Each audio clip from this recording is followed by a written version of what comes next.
Thanks very much, Benny. Appreciate it. So there are a lot of thermal treatments that are used for cancer currently, but the overwhelming majority of them are for ablation, very high temperatures that essentially cooks and denatures tissue. It works, but it's non-selective, and it's either capital equipment like this, or it's equipment that's designed to be used as part of major surgery, so high cost, not commonly available, invasive, and so forth. The approach we're developing, and this is initially for colorectal cancer, is going to be much simpler in terms of the patient experience and in terms of the provider experience as well. It'll be minimally invasive and it'll integrate into existing clinical workflows. Now, there are several important things that targeted hyperthermia does that ablation does not. It stimulates the immune system. It kills cancer stem cells, which tend to make tumors come back, of course. That's why they return over time. It increases perfusion to the tumors so that drugs can do their job better. And then finally, it shrinks tumors directly because tumors have different metabolism from non-tumor cells. Hyperthermia and ablation are very, very different. They're both heat, but if we think about cooking meat, it's quite different. Ablation is medium well to well done. It's thoroughly cooked meat. Hyperthermia is not even what on this scale is called blue rare. So they really are quite different. We don't want to cook tissue, we want to warm it up to this gentle temperature. And the reason is that cancer cells are more heat sensitive than non-cancer cells. So cancer cells tend to go into a cycle of apoptosis and necrosis when they are heated. Healthy cells can withstand that stress, and that's because of the induction of heat shock proteins, which tend to be overexpressed in cancer cells. So there's a natural selective mechanism that's part of the cancer process.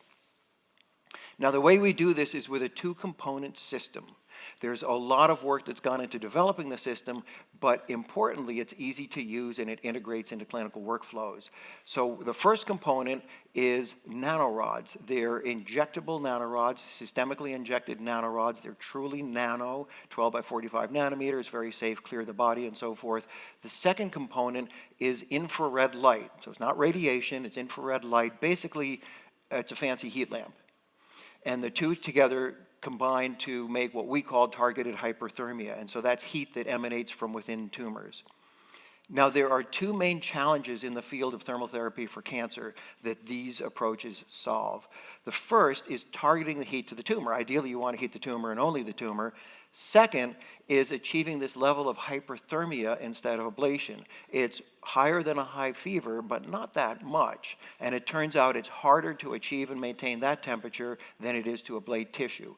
And we can do both of them. The way the material gets concentrated in tumors is because of the natural physiology of tumors. Tumors, as they grow, need more blood flow, and the capillaries that supply blood tend to get leaky. Leaky vasculature, it's known as the EPR effect. And that enables us to develop particles that will concentrate in tumors. They'll basically leak into tumors faster than they leak out, reaching a maximum concentration in tumors 12 to 18 hours after injection. The second thing that this does is it enabled us to heat from the inside out. So the current technologies that are out there, and this is radio frequency, magnetic, and so on, they're basically heating from the outside in. You're directing energy from the outside in, and you're passing through healthy tissue on the way to the tumor. When nanoparticles are added to the equation, they concentrate in the tumor. Infrared light passes through tissue harmlessly, passes through up to an inch, 2.5 centimeters of tissue, and then to get deeper into the body, of course, we can go through endoscopes, flexible endoscopes with the infrared light. And so you can direct the infrared light wherever you want. It will be absorbed by those nanorods, and then they re-emit it very, very, very efficiently as heat. So heat emanates from within the tumor. And the nanorods are concentrated in tumors, so the heat is concentrated to the tumor. We have a lot of preclinical data from small animal studies, from laboratory studies. Just to give you an idea, a snapshot of some of the data, basically there are two things you want to do in cancer. You want tumors to get smaller, and you want animals to live longer. When you're doing animal studies, and we do both of those, tumor volume decreases, and the survival of the animals increases dramatically. This is an example of a study in rodents where you can see a large tumor mass on the left, same animal in all the pictures, tumor's gone in the middle. 59 days out, animal is fine, healthy. We actually carried this particular study out to 95 days, which is a long time for animal studies. All the animals that were still alive, 2/3 of the animals were still alive, they were healthy, running around, no evidence of tumor histologically. In contrast with the drug of choice for this model, all the animals were down by 28 days, so a significant improvement over drugs. Our initial market is rectal cancer as a subset of colorectal cancer. It's an important market with an unmet need, a large market, and one that has great need because surgeons delay surgery for rectal cancer because of the grave side effects of rectal cancer surgery. Devastating for lifestyle, so a huge unmet need and an area where we can integrate into clinical workflow.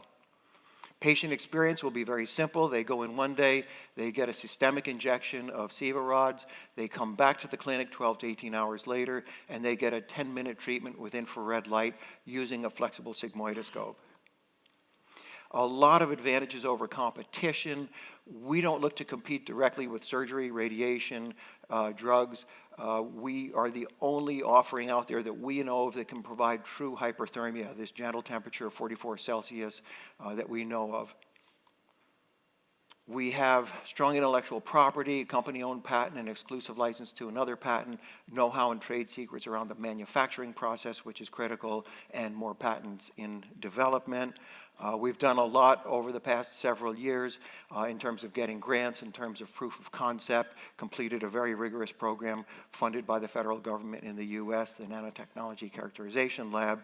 And that brings us to where we are now, which is raising $2.5 million to complete large animal studies, get permission to go into the clinic.